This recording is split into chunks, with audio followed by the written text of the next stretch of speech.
इसी कॉलेज के संदर्भ में जिसमें कुछ आरोप लगाए गए हैं प्रबंध समिति के, कुछ भ्रष्टाचार हुआ है और तमाम अनुमोदन जो हुए वो गलत तरीके से हुए, जो अनुमोदन हुए प्रबंध समिति के वो गलत तरीके से हुए हैं। तो इस पूरे मामले पर क्या आपका स्टैंड है?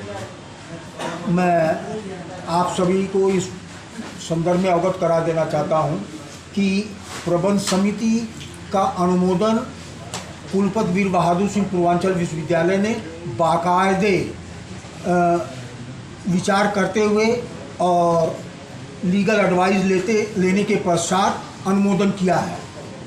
और दूसरी बात यह है कि प्रबंध समिति कोई पहले प्रबंध समिति भी नहीं जमा हुई और हमारी प्रबंध समिति हर ढंग से संवैधानिक ढंग से विश्वविद्यालय के पर्यवेक्षक की देखरेख में संपन्न हुई थी।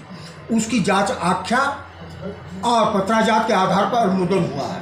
जो डॉक्टर केसरी सिंह ने आरोप लगाया है वो पूर्ण रूपेण निराधार, असत्य, अनर्गल है।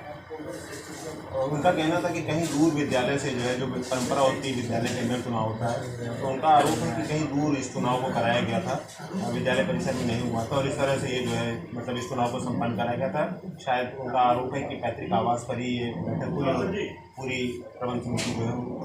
ये बड़ा अच्छा प्रश्न है आपका, इसका समाधान कर देना अत्यंत आवश्यक है। वास्तविकता यह है कि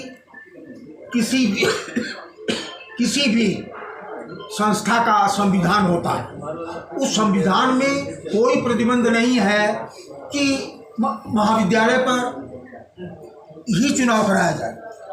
सुविधा की दृष्टि से, साधारण सभा के सदस्यों की सुविधा की दृष्टि से, और महाविद्यालय में परीक्षा का समय चल रहा था, फार्म भरा जा रहा था, उसमें कोई अवरोध न उत्पन्न हो।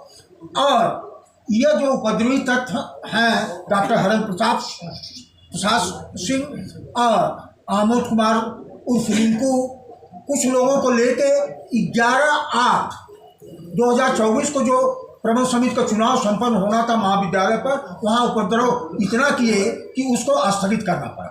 सूचना दी आपने इसकी? हाँ, सब जगह मतलब बात विश्वविद्यालय दिए, सब जगह दिए। और उसके बाद विश्वविद्यालय पर, थाने पर, सब जगह दिया है। थाने पर दिया गया, थाने पर दिया। अरे थाने पर, हाँ ये सर बहुत, थाने पर क्या गए, वहाँ चार थाने के थानेदार उपस्थित थे, वहाँ CO सिटी 2-3 उपस्थित थे, वहाँ PSC उपस्थित थी, वहाँ SDM उपस्थित थे, सभी लोग उपस्थित थे जब 11/8/24 का चुनाव इनके बदमली की वजह से हटाया गया। तो ऐसी स्थिति में वहाँ चुनाव कराने का कोई औचित्य नहीं था। और एक चीज़ और बता दें, जो पर्यवेक्षक महोदया थी विश्वविद्यालय की, उन्होंने भी वाइस चांसलर को सूचित किया कि यहाँ चुनाव कराना महाविद्यालय पर उचित नहीं है, कहीं अन्यत्र चुनाव कराया जाए। ऐसी स्थिति पर्यवेक्षक कर रही है, सब कर रहा है, परिस्थितियाँ ये कर। किसने लगवा दी वहाँ? इतनी फोर्स किसने लगवा दी वहाँ पर? इतनी फोर्स मैं लिख के लगवाया क्योंकि इन लोगों की मंशा मैं जानता था। तब भी आप सुरक्षित नहीं थे? सुरक्षित होने का मतलब है, ये पूर्व विधायक महोदय हैं, ये थाने पर अपना वर्चस्व स्थापित करना चाहते हैं। क्या क्या है वो आप सब जानते हैं। नहीं, आप बताइए। मैं बता तो रहा हूँ कि मुझे ये शंका थी कि ये थाने पर अपना वर्चस्व करके इधर उधर करेंगे, इसलिए मैंने लिखा अपनी सेफ्टी के लिए, लोग सेफ्टी, उसके बावजूद भी ये ऐसा की।